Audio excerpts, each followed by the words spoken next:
Hello and welcome to 19th lecture of the course on data-enabled tribological engineering from experiments to predictive model. Topic of this lecture is experimental design and statistical analysis. In my view, the statistical analysis and well-designed experiments are the backbone of scientific understanding.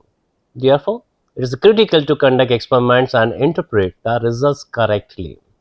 We studied in previous lectures that lubrication, friction and wear are interrelated, but the results are subject to uncertainty, reason being variety of the circumstances. Without experimental data, a precise model to predict the tribological outcome cannot be developed. Regression modeling, which we also have learned to some extent, can be applied to experimental data, theoretical knowledge, and experimental or maybe experiential learning to comprehend and reduce uncertainty in forecasting outcomes. Due to the complexity and messiness of the gathered data or acquired data, statistical analysis is frequently required to analyze, assess, and develop mathematical models. To guarantee that experimental results can be replicated, it is crucial to determine the appropriate parameters, sample size, and sampling procedures. Because conducting tests is an expensive affair, only a subset of the entire number of experiments are conducted to uncover the hidden relationship between the variables and operating circumstances to arrive at the optimal configuration. To explain this complete procedure, I am going to start with a one case study which we have done in our laboratory and explain all the phenomena one by one so that overall results are easily convincible. We say that we perform experiment particularly on a block on disk tribometer, and we did a step by step procedure. So in previous lecture also I have shown this kind of setup. We say lubricity tester. There is some sort of rotating disc, and that's what has been shown here, disc here, and then we have a block which is resting on that. There is a holder to connect the block. There is a load applied on the block, and there is a counterweight which has been shown in the 7 number here. So what we are trying to do? We need to really think about one hypothesis. What is a hypothesis?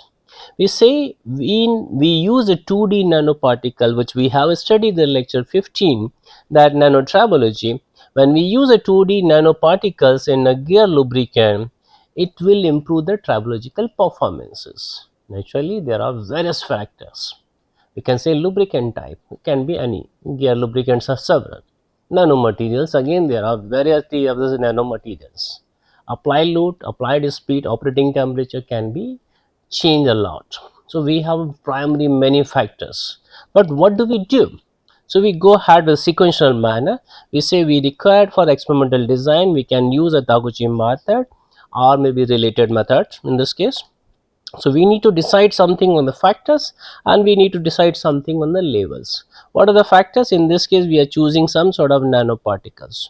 As I given earlier, that we can choose a lubricant also, different lubricant, how they are behaving. We can change operating condition, we can change the speed parameters also. For time being we are thinking only for the nanoparticles. What are the different nanoparticles which we can investigate? Second is the label. So initially we will take only 2 labels, then we go for the 4 label. And level means the concentration of each particle. It can be 0%, it can be 0.5%, it can be 0.125%, or maybe say 0.4% also. Now, how do we really analyze those things? That's why we use a statistical analysis. We will start with the t-test, and then we will go to the analysis of variance. That's what in short we call an ANOVA. That is a more common. And we see that many times we do some sort of a literature review, come up with some sort of hypothesis based on the literature, and then we test also their hypothesis, or we assume first that yeah, whatever we are assuming the wear should be this much, whether it is going to be a right or wrong, that is need to be done.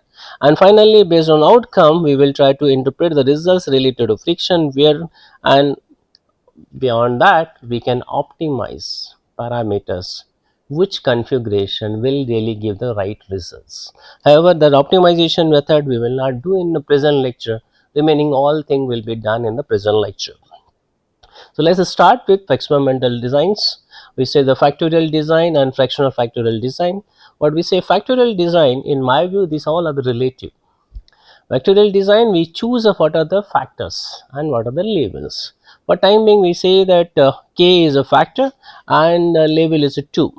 So we really require a full factorial design that we need to perform this many experiment to the power k, and in this case it to a k is a 7, so we need to conduct a 128 experiments. Coming to the fractional factorial design, we have a table been provided. We say factor 2 and label 2. We need to, whether is a fractional factorial design or a full factorial design, we need to conduct 4 experiments. If number of factors are 3 and 2 label are 2, then in full factorial design we require 8 experiment, and while Taguchi required 4 experiment. So this will be demonstrated by one of the example which we are going to consider in the present lecture. Coming to the factor 4 and 2, we say the to the power 4 is a 16. For full factorial we require a 16 experiment, while Taguchi method we require only 8 experiment. Coming to the factor 7 and level 2, we required a 128 experiment in full factorial design, while we require only 8 experiment in the Taguchi design. So naturally, when we are talking about 128 versus 8, there will be something missing. That will be also explained in the present lecture. Now, why and how the Taguchi really helps us? That's what we are trying to say. This is the table which was shown in previous slide, and then we are trying to explain the number of factors 7 and number of level 2, and then the 7 factor is A, B, C, D, E, F, G, and it has been arranged in a some sort of matrix form, and we say that if we conduct 8 experiment T1, T2, T3, T4, T5, T6, T7, T8, and this will be a kind of matrix. Now this is what we call orthogonal array. Why we are saying the orthogonal array? Reason being the level 1 and 2, because we are talking the 2 level 7 factors, and 7 factors are factor A, B, C, D, E, F, G. You can see in each case the level 1 and 2 are only there. That means if A has a percentage 0 and 0.5%, then 1 will be 0% and 0.5 will be 2%. Now B can have a 0.5 and 0.7%. It's not necessarily the 0.0 and 1. It can do. In this case, 1 will be 0.5 and 0.7 here I am assuming that will be 2. Now C can have something like a 0.1 and 0.2 as a percentage. So again for the C, 1 will be 0.1 and 2 will be 0.2. So these are the orthogonal arrays, and when we arrange and analyze, we really can get a results what we can get from 128 experiments. So that's why the fractional factorial designs are important, and we need to explore and we need to see what are the drawbacks and what are the limitations also. So what we can say, fractional factorial design, we require only subset of the complete range of factors to be explored. We need to use orthogonal array, which I have explained in previous slide. We need to check also signal to noise ratio, and we try to keep all high signal to noise ratio, and the signal has to be on higher side, and many times so this method help us to understand which concentration are giving better results, or which the temperature or which load setting are giving better results to us. So we can optimize signal to noise ratio to achieve the specific outcomes also. Another one comes a robust design parameters. In this case, we can really identify that which factors are really giving very high percentage. So initially we can go ahead with multiple settings. We do some sort of experiment, and then we figure out which parameters are not really influencing, which factors are influencing more, and then we go to the next level. So it can be iterative in the manner. So we go ahead with a lesser number of experiments, and the same experiment will be utilized for the next setting. So suppose I had to conduct 16 experiment. Initially I start with the L8. I conduct 8 experiment, and the same 8 experiment will be utilized for the L16. So I can go for the higher level. So this is also possible, and we try to go ahead with the robust design, so the noise is coming down minimum to minimum level. So here we do a random procedure. we go ahead with a random experiment, so the history dependence should not come into the picture. And another thing is, a noise related parameters can be reduced, because it is going to affect all the parameters, and then if we are able to count the error, that can will be useful particularly for this case. So let's start with the example which I mentioned here. What we are trying to do, we are trying to find out the optimum nanoparticle concentration in gear lubricant. And then we are initially choosing three type of the nanoparticle. One is a graphite nanoparticle, other one is a geo functionalized with SiO2, and third one is a graphene. So three nanoparticles we are choosing, and the symbol is A, B, C. Graphite has been given symbol A, graphene B, and the geo functionalized with the SiO2 has been given C. Now we are choosing two labels. For level 1, in each case is 0%. We are not adding this kind of particle. Coming to the level 2, in graphite level 2 is a 0.5 weight percent. Graphene is also 0.5 weight percent, while geo SiO2 is only 0.1%. Now these are the operating condition. We are using the test sample, that's a EN24 with the hardness value has been mentioned over here. What is the RA value, what is the RQ value, what will be the load applied, will it be done for the 3600 seconds, and operating speed also has been mentioned, another 231. What kind of lubricant has been utilized, that has been also mentioned in this case. Now we conducted experiments, all experiments, and you can see here the matrix has been arranged. Graphite 0, graphene 0, geo SiO2 0. First case it gives a 220 wear mass. Second case only the 0.15% of the geo has been used, so we get a 70 microgram. So similarly manner we get all the results to us. Now question comes, what do I do with these results, and how do I go ahead with analysis, right? However, one more thing is that whatever the number of experiments we do, we calculate degree of freedom using the number of sample minus 1. So degree of freedom will be utilized in a subsequent statistical analysis calculation. So we need to see that number of samples which we have conducted minus 1 will be the degree of freedom. And now here question comes, how do we go ahead with statistical analysis? So we need to think how statistics can be utilized. Now most of the times we assume that there is a normal distribution. Most of the calculation which are available, we assume that there is a normal distribution. But what we conducted the experiment, and 8 experiments, results are varying from 220 to 270, and if I calculate, mean value comes around 130, median value 120, mode is a 110. That means whatever we have conducted, it is a giving a skew plot. It's not really giving the normal distribution. So that means whatever I do in after this, it will not be very meaningful. Either we need to do a more number of repetition, we require a bigger population, more number of data. So it comes here itself by conducting the lesser number of experiment, and then we understand how do we go ahead, or we need to break that. Yeah, our normal distribution will not be followed at all, and we need to go for the other distribution. So that's what we say, that data quality assurance can be checked here.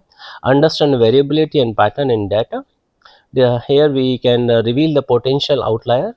In this case you can see here potential outlier is this one, the 220 microgram, which is very high, but I can't neglect. Reason being, we need to check without lubricant what will be the value. So we cannot neglect it. We know it's outlier, but still we are not neglecting. And then another one is that because of this outliers we are getting a skew results. So one way is that we increase the number of labels. So instead of going for the two labels, 0 and 0.5%, if I go with a 0.25% and 0.5%, it may give better results. Or if I go with a 0.125%, 0.25% and 0.5% for label, it may give much better results. So we need to think from that angle, that yeah, we need to apply more and more action. And now that is where we say we need to increase the population of the data as such, or we assume there is a big population, and whatever the sample we have selected, subset of the population we have selected, it experiment a subset, that may not be sufficient. However, before really concluding anything, there are some sort of test available, what we call a Z test, T test and ANOVA. We want to conduct those tests first. What is the Z test, what will be the coming out, what will be T test and ANOVA. However, we will not be able to conduct the Z test, reason being first case comes itself that Z test requires more than 30 data. And another thing is that when we are saying the population, here we have used only two labels. As I mentioned, we can increase the number of labels to increase the population or maybe say data, or what we are choosing is may not be the really giving a right results, and quite possible and we have a level 1 here and level 2, and then if we plot level 1 and level 2 and coefficient of friction, it will come something like this, but actual behavior may be something like this or maybe something like this. So we are missing that. So we don't have sufficient data. That's what we are trying to conclude. Coming to the Z test, in this case, as I say, that the number of data need to be more than 30. Other thing what is really required, in this case we try to determine the comparison between the means. What is the sample mean and what is the population mean? Are they really same? So that's what we call a null hypothesis, because we know that there is a number of experiments which is a population, and we are going to choose only sample so that we can really get a similar results, and that is possible only with a mu is equal to mu 0. That's a null hypothesis. And then we try to calculate the Z parameter, and then we say that the in this case, if the Z parameter is coming in a higher value, and then we say that if it is really in a higher value, then there is a possibility the null hypothesis is invalid. What is the meaning here? That is, if calculated Z statistics is greater than Z critical, then the null hypothesis is rejected. That means whatever the factor Z has been specified for some case, and then we are getting more than that, the null hypothesis is rejected. That means we are not really giving the whatever we have done, sample size is much smaller or something, or maybe we need to do a resampling in this case. How do we choose a Z? Z comes from a table, that's what we call a positive Z score table, and then we need to read this table and get a critical value, and that critical value need to be compared with this Z. If this Z is more than the critical value, then we need to reject the null hypothesis. We say the alternative hypothesis is acting, and then we need to do a resampling in this case. Similar thing is a t-test test in this case, because is applicable for lesser than 30 data, so we can try in the case. Another thing is this, in this case particularly population, we really require only speculation of the mean value, speculation of the mean value and standard deviation of the sample itself. While in previous case, what we were requiring mean of the sample, population mean, both things were required, and in addition there was a requirement of standard deviation of population, so which are not known. So we need to speculate mean population and standard deviation, which is slightly difficult. So that's why the t-test is slightly easier to implement. Number of data are less, so it is much easier to calculate. That's why we are trying to implement in our case. Otherwise, everything is same. In this case, we can say that we, instead of Z, we calculate T parameter, and we again compare the similar manner. We say if the calculate T statistics is greater than T critical, then null hypothesis is rejected. So this is the same thing here. Now in this case, a t-test, as I say again, to get a better result, we go with a random sample. It is necessary. Sample size is lesser, and then we are assuming that population standard deviation not necessarily need to be known to us. There's one more important thing which need to be kept in mind when we are applying the t value, whether we are going with a 2-tell the t scale test or 1-tell t test. 1-tell in t-test and 2-tell t-test has been shown here. We say when the positive critical value and negative critical form are not really relevant to us, we do a hypothesis testing whether mu is equivalent to mu 0 or not. That's all. If population is the mean value and sample mean value are matching, it's not a greater or lesser, we are not worried about that. Then we go with a 2-tell t-test. However, if we say that mu and the sample needs to be greater than mu 0, then it's a positive, or we say mu lesser than mu 0, then we need to go for the negative one. So this is the what we go ahead with this. Often we go ahead with the two tail test, t test, and that's what we are going to cover in this lecture. Now, from where we calculate this t value, generally this significance level alpha is given, and what we can say the confidence level 95%. Confidence level 95% is meaning what? Alpha value is a 0.05. If confidence level is a 99%, then alpha value will be 0.01. If the confidence level is a 99.9%, naturally it will turn out to be this side 0.001.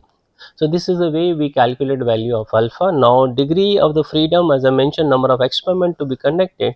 In our case we conducted experiment 8. Naturally degree of freedom in this case will be 7, and then if I want to choose a 95% the percent confidence, so then we have to choose this value 2.365.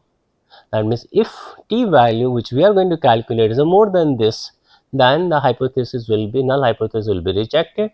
Otherwise whatever we have done, we are picking the right sample and then we are getting the right results. Now again we are coming back to the t test. We conducted 8 experiment. First experiment gives a 220 micron, next 70, 170, 110 micron, 140 micron, 110 micron. And then what is our hypothesis? Hypothesis says that the conduct a t-test to determine if the wear volume under 8 lubricated circumstances is a significantly different from a predefined critical value of 110 microgram. So this is a population mean we are assuming. 110 microgram is a population mean. From where we got it?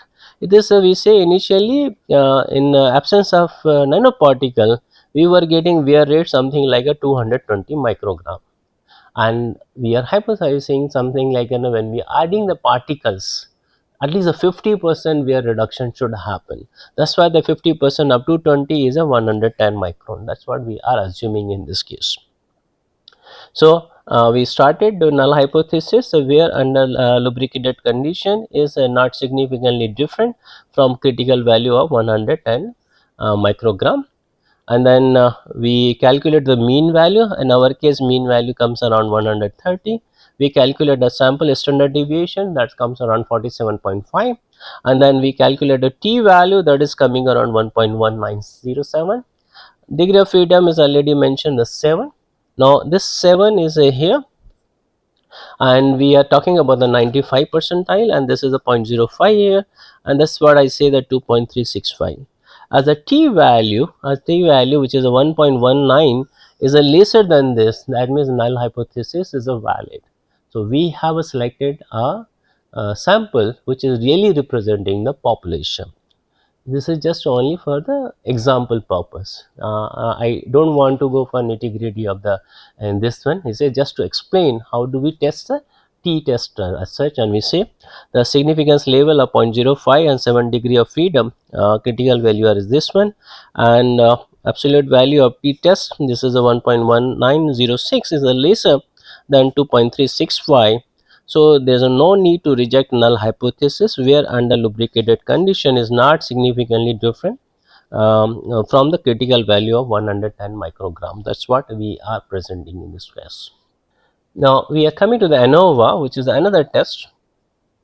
We say analysis of variance. ANOVA is an analysis of variance, is a statistical method used to analyze the difference among the group means. Now when we have conducted a test, and we t-test was used only for the population mean and sample mean. However, we know there are factors. There is a factor A, factor B, factor C. Not only this, there is a factor AB also, there is a factor ABC also, there is a factor A and C also, factor B and C also. So how this mean of this individual factor are different? What is the really percentage? That is what we really require. So what we say, it is an it is a ANOVA is extension of t-test which is used to compare only two means, while ANOVA compares the means of 3 or more groups to determine if there is a significance difference. So that's why we have factor A, B, C. So we will try to really analyze each factor, and that is very important. So that's why we say ANOVA is very important. Now ANOVA can be applied for to calculate the wear mass, and ANOVA can be applied to the coefficient of friction, ANOVA can be applied to the surface softness. However, in the present case, what we have measured, we have shown only the wear mass. We will take to us and another example whether we will calculate both wear mass and coefficient of friction. However, roughness is we are treating as a noise parameter, but in this case where we have grinded ourselves the block, that we will not be having accurate results. But in the next sample example which we are going to cover, they are the balls who have been purchased which are very super finished balls, so where surface roughness will not be a kind of important parameter, while in present case surface roughness may create some sort of noise. So whatever the results we are getting may not be 100% correct.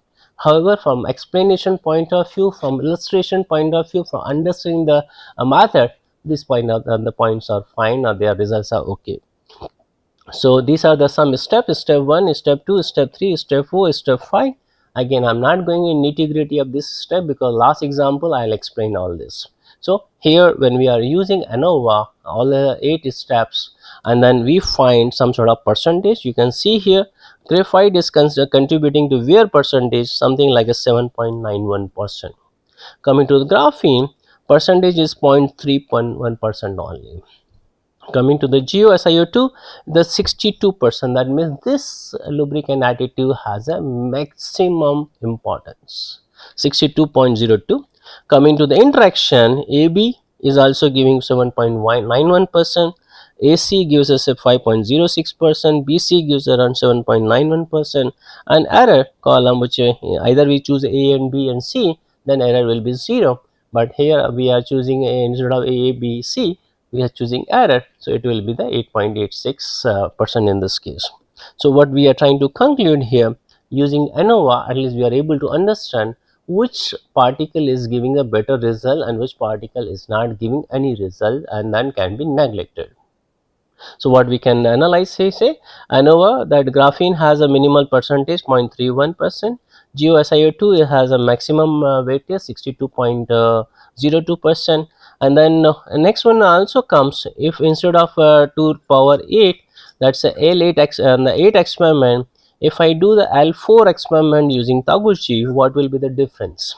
So if I use a Taguchi fractional factorial design using the same experiment, whether that will be very different or will be really a different kind of results. That's what we are trying to understand here. So this is what we already have done. Now coming to the Taguchi, we are choosing L4, reason being that we have 3 factors and 2 levels. We conducted 8 experiments, here we are conducting 4 experiments, and the results have been mentioned over here. Now we apply ANOVA on also on this L4 experiment, and what we are getting in ANOVA in this case, a graphite percentage has increased to 11.69%.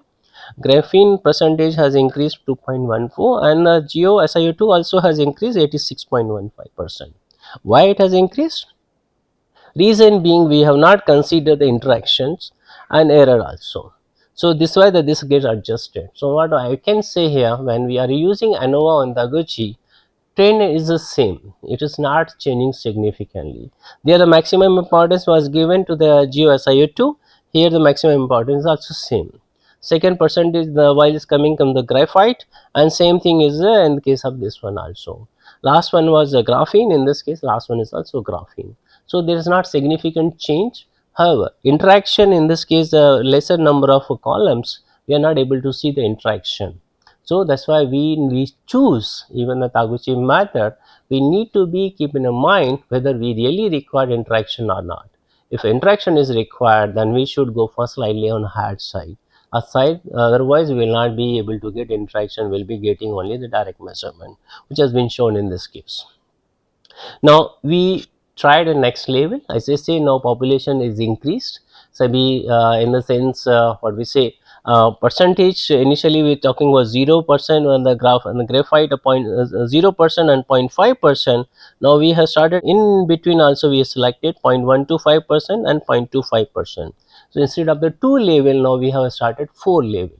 So and because graphene was not playing much role, so we have neglected the graphene. We say we will choose a 2 factor and 4 level experiment, the 2 to power 4, that's a 16, and that's what has been shown the results in this case, and where masses and everything has been shown over here.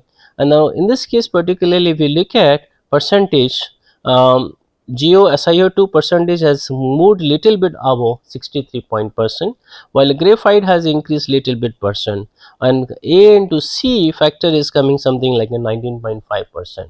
So somewhat difference, and of course error in this case has been given as 0. Here whole degree of freedom has been considered as a interaction between the graphite and the Geo SiO2 only. So this is what we are trying to understand. However, one more important thing comes when we are choosing, instead of 8 experiment we have selected 16 experiment. You can see the mode is a 90, media is a 90, and mean is a 106. When we selected the 8 experiment, this was a 130, median was 120, and mode was 110. So that's why natural more number of experiments are helping, and it is giving a better results compared to the lesser number of experiments. So this is what we can understand from this kind of experiment. Now we will go with the full-fledged experimental work, particularly utilizing ANOVA in a more meaningful manner, and that's why we have selected a 4-ball tester. Now why we are selecting 4-ball tester? Reason being, what if the balls which we are purchasing, they are finished balls, they have super finish operation been done on that, that the surface roughness feature will not come. And the way in previous experiments we realize the graphene is getting almost 0% or no contribution, while literature says the graphene plays an important role. So we are trying to understand that. And second thing is that in previous example we consider only wear results, and in reality, in tribological point of view, we need to quote both friction results as well as the wear results. In absence of these results, we will not be able to optimize the results. Reason being, some nanoparticle may improve the wear rate but reduce the increase the friction, and some particle may reduce the friction but increase the wear rate. So we need to look at in a comprehensive manner and totality. So that's why we are choosing this kind of example. What we say, case study, experimental design and statistical analysis for 4-ball tribometer. What is the hypothesis? We say hypothesis is that doping the gear lubricant with a 2D nanoparticle will enhance the tribological performance of lubricant. And then what are the really, what we want to do, go ahead, we will choose one of the standard. So the results can be replicated in any lab, whatever we are doing. It is not that only we do for ourselves. All other previous experiment was that only for understanding purpose. Now in this case we have a several standard when we are going to use a 4-ball tester. That's what I was explained in earlier classes. Whenever you go for the wear and tribology test, please follow some sort of standard. We are going to follow ASTM D4172. That's what we have selected. We are going to go ahead with the oil wear test. Now load is being given as a 392, and duration is again 60 minutes, and if I go over the second, it will be 3600 seconds. Speed of operating a rotational RPM is 1200 RPM, operating temperature is 75. So noise parameter comes down to significantly low level, because we are going to specify, and all experiment will be done on this setup, and that's why we are going to follow a standard, and then we assume the noise will come down. Whatever the results, they will be much more meaningful compared to the previous results. So this is what we use. Again we use the same lubricant oil. In this case, instead of choosing earlier graphite, which in some cases we say that the graphite is not a 2D particle, so we have selected graphene, RGO, reduced graphene oxide, MOS2, and a new particle HBN also. So we have selected these 4 nanoparticles to understand. When we did a literature review, what we found, the graphene people have used from 0.1 to 2% of the weight. RGO has been utilized in literature from 0.03% to 0.5%. MOS2 has been utilized from 0.02 to 2%. HBN from 0.1% to 0.5%. They have been utilized. However, for our case, we have selected 0 to 0.4%. Now it is only for our own convenience.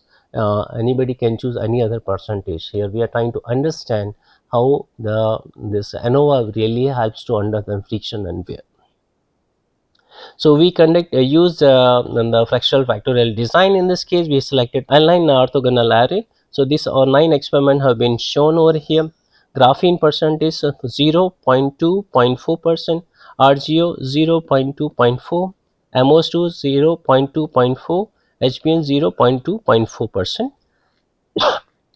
This has been given here. Now output has been calculated, average coefficient of friction has been calculated, Of course, we get in this 4-ball tester wear scar, and we have calculated a wear volume, and wear volume has been given in this form. So we have outcome 1, outcome 2, and it has been already mentioned 3 levels, and then we are using fractional factorial design. We are not going for full factorial design in this case.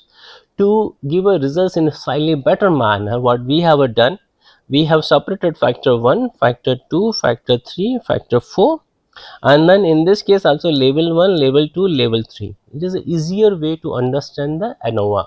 That's why it has been done in this manner, and we are trying to really give a results which are very easy to understand. We don't have to go for mathematical complexity. In earlier my lecture also I mentioned I want more like engineering understanding, not a mathematical understanding. When we require this kind of experiment, we really require engineering results. We don't want only the mathematical calculation. So that's why I have rearranged. You can see here effect of the design variable on output, particularly friction coefficient. You can see here graphene. We have a 0%, 0.2%, 0.4%, RGO 0, 0.2, 0.4, MOS2 0, 0.2, 0.4, HPN 0, 0.2, 0.4. Now whatever results we are getting in the table, I have just tabulated here the 3 results. 3 value will come here, 3 value will be coming here, 3 value will be coming here, 3 value will be here. Similarly 3 value in this manner. Now here we are summing up, and then total sum, factorial sum. So because of now factorial sum has to be same, because we have conducted the 9 experiments and the factor has be same. This is what cross check. The factor sum here is a 1.0157. This also same, this is also same, this is also same. And now when we want to really see the contribution of the graphene, naturally we need to really look at the complete response, and then the response need to be deducted from a graphene response. Similarly, if RGO, then we will see that whatever response due to RGO and what is a complete response. For that purpose, we do a correction factor. That correction factor is basically square of this T, that has been shown by number of experiment that has been mentioned over here. And what will be the individual factor from the graphene? We do a square and sum up on this, and now difference of these two will give me the what will be the effect of the graphene. Similarly, this is the correction factor. You can see the same correction factor will be same in all cases. Here 0.114626739, same factor, same factor, same factor. Coming to the here in this case, what is the overall summation, and then square of that, whatever results we are getting, and that has been individually explained over here. In this case, coefficient of friction L1 has been given 0.16 something, that has been here, and square of that, then 0.099 has been same, 0.1046 same, then 0.084 that has been shown this here. So this is what we say correction factor 0.1146. Now when we separate, we find the graphene contributes around 9.5%, while RGO contributes around 11.9%. MOS2 is a maximum percentage, comes around 53.94%, and then comes a HBl. That means if I want to really conclude based on this very simple method, this is a complete ANOVA. It's not a, we are skipping anything. This is a complete ANOVA, and then what we are finding, the MOS2 gives a maximum percentage, that's around 53.94%. And then coming to the wear, a similar way arrangement has been made. Again we say 0, 0.2, 0.4%, 0, 0.2, 0.4%. Again 3 values of wear for the level 0, the graphene percent is 0. Then 3 values for the graphene percent 0.2, 3 values for the 0.4%. Then again we sum up, and then factor sum, then square, and then again addition. This is the correction factor, subtraction of the correction factor from this. So this is a contribution of because of the graphene, this is a contribution because of the RGO, this is a contribution because of the MOS2, this is a contribution because of the HP. So this has been mentioned very clearly. Now you can see here the graphene is giving 76%. That means graphene really significantly reduce the wear rate, and the contribution is 76%. Coming to the RGO, RGO has a 3.45%. Coming to the MOS2, that comes around 7.46%. Coming to HPN is around 12.95%. So contribution of the each lubricant additive which we have used a fractional factorial design is being specified. Now here in the case of graphene, and there is getting best results in case of the wear, while coming to the friction, MOS2 gets the best result. So either I choose both. In every case I say I want to reduce the wear and I want to reduce the friction, so I'll keep both the minimum. So either go ahead with this kind of approach, then results will be different. Otherwise and then I need to go ahead with some sort of multi-objective optimization. We have explained in lecture 10 this same thing. We say that instead of the delta t here, it will be coefficient of friction, while in the case of the del q here, it will be wear rate. So when we substitute and then we choose alpha and beta, and then we can use Pareto optimal front, and here the beta is a scaling factor because we know the wear rate, which is coming something like 10⁻⁻13, while a friction case it is coming in numerical values, not 10⁻⁻13 or all. Naturally we need to choose a scale factor, particularly when we go for this kind of thing. Before closing this lecture, let me show some limitation of the Taguchi method. We were very happy that we have a 3 level 4 factors, that means instead of 3 to power 4 81 experiments, we were doing only the L9 or maybe 9 experiments. But question comes, if we are instead of doing 81 experiments, we are doing only 9 experiments, are we missing something? Yes, we are missing interaction. Now how do we choose orthogonal array? So that's why we say when we selected L9 orthogonal array, because the table was indicating what we get out of that, the degree of freedom is 9 minus 1, 8. Total degree of freedom 8. Now we have 4 components or 4 we say particles, and then we have 3 levels. So naturally each component will require 2 degree of freedom, and there are 4, that means 8. That means whatever 8 degree of freedom we have, that is getting over in direct effects also. And then when we want to account interaction, we should have a more number of columns. So that means we need to conduct more number of experiments for that purpose. Without doing that, we cannot see interaction. And second thing comes, interactions are important. Let's see, I have selected A, B, C and D particle, and I'm trying to figure out what is the effect of A, what is the effect of B, what is the effect of C, and what is the effect of D. But what will happen? There is a possibility of A into B effect, there is a possibility of A into C effect, there is a possibility of A into D effect also. Similarly, there is a possibility of B into C effect, there is a possibility of B into D effect. So these things are completely missing. Now in previous slide also we saw that coefficient of friction comes lesser for the MOS2 and wear comes lesser for graphene. So there are 2 different particles and different kind of results are coming, and one is very good for the coefficient of friction, other is very good for the wear, but I require both. I require low coefficient of friction, I require low wear. Actually we need to see what is the interaction, and that is missing over here. And we say that this is the reason that L9 due to limitation cannot be utilized unless we are happy with the A, B, C, D factor. That's not right, and that's why we say limited capacity of L9 because of the 8 degree of freedom and potential of a combination of the main effect.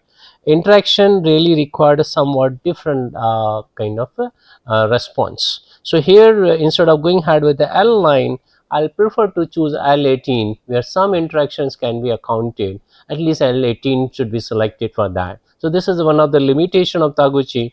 I've seen often the number of books, they say with smallest number of experiments should be done because Taguchi is helping us. Now instead of that, we need to see very clearly what are the main effects which we need to observe, what are the interaction. Now here we are talking about the second level, but there is a possibility of A into B into C also. 3 particles also can work together.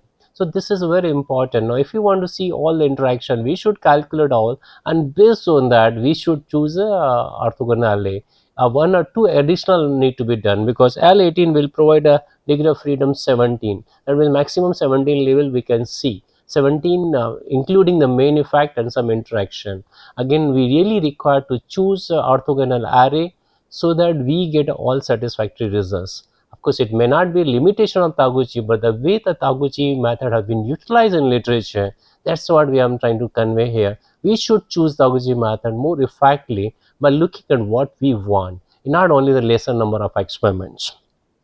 Now let's come to the limitation of ANOVA. Now ANOVA has been used extensively, but I'm saying again there are some limitation of ANOVA. ANOVA is basically compares the means. It is a comparing only means. Now means of the all experiments, mean of the group, and mean of the each level. We compared in the whole complete 9 experiment what is the mean value. Then we talk about the graphene mean value in that, and then we have a 3 levels itself in a graphene, 0%, 0.2%, 0.4% mean. So basically ANOVA works only on the means. So it assesses significance or significant disparity between the groups, and it compares only the means major thing. That means it cannot accurately predict the optimal condition. We want that we should do a lesser number of experiment, we learn more, so that we get some indication which experiment will give me the best result. That cannot be done with ANOVA. To some extent it can be done at the lesser level, maybe towards the last I will show one slide on that. It operates basically on a deviation of the sample mean, not guarantee the best results. That means we really require a machine learning algorithm to be associated so that we get a best of the ANOVA, or we require a modern ANOVA. That's why I written the machine learning algorithm enhance optimization systematically, exploring multiple combination of the components or label. It's not only one. ANOVA can be done if I say that we will do L18 one experiment, L18 another experiment, L18 third experiment. So then it's going more like a full fractional factorial design. Then there's not a fractional factorial design. So that's what it is. Then we are not getting good results. So that's why there's a need to improve the ANOVA using machine learning. Reason being, in machine learning we have a number of good methods like a good grid search, random search, evolutionary like a genetic algorithm kind of methods are also there, so that we get overall good results. We do a simultaneous minimization of wear friction, and there's a possibility we talk about other parameters, how the thermal conductivity can be improved also. Another thing, the machine learning algorithm can uncover relationship. This is another point. ANOVA is not able to give us a good regression relation, while machine algorithms can be utilized to develop a relation, a regression using regression analysis. And once a regression analysis, we get a one sort of relation, we can optimize. Then whatever relation we can then optimize this relationship to get a most favorable condition by systematically examining and then assessing the different combination of factors. So we really required advancement in ANOVA using machine learning, and will be dealt in a future lecture. Now I'm trying to come back to the our example, and then how this ANOVA can be interpreted slightly better manner. Here I have added only the level average. You can see here that we are taking a mean value at the 0%, mean value at the 0.2%, mean value at the 0.4%. Same thing for RGO, same thing for MOS2 and SPN. So this is a slightly better. Now I can plot it also. You can see coefficient of friction. Graphene gives the lowest coefficient of friction when it is a level 2. It's not level 3. That means 0 the percent coefficient of friction is a higher side, 0.4% coefficient of friction is a higher side, but 0.2% it is giving lesser one. Now coming to the RGO, as the percent is increasing, coefficient of friction is coming down. That means optimum level the graphene in this case is a 2, while optimal level in this case is a 3. Coming to the MOS2, again MOS2 is giving level 2, the 0.2% the best results. Coming to HPN, it is giving the best results of the 0.4%. That means out of the 4 factors, we are getting graphene 0.2% and MOS2 0.2%. So it can give a good results from that point of view. That ANOVA can help in this manner. Now, what is another problem in ANOVA? In this case, we did experiments, so even we don't have error. So whatever the test we wanted to do, the F test, that also cannot be done with this. So as I mentioned, the Taguchi method should be used with a caution, and then ANOVA, when we are analyzing it, we can do calculate the mean value, something like that, and we can plot it. and we can find out the plot what is really the overall level is getting recommended by the ANOVA. It may not be good, but it provided some insight in that.